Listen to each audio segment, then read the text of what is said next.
I'm Jack Garber, and today we're at 305 Richmond Road in beautiful Winchester, New Hampshire. This is a 4-unit property, fully occupied with separate utilities in each of the units.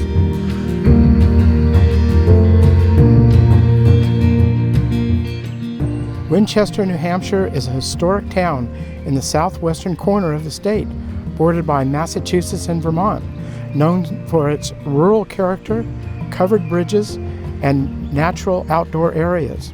Activities include hiking, fishing, and boating.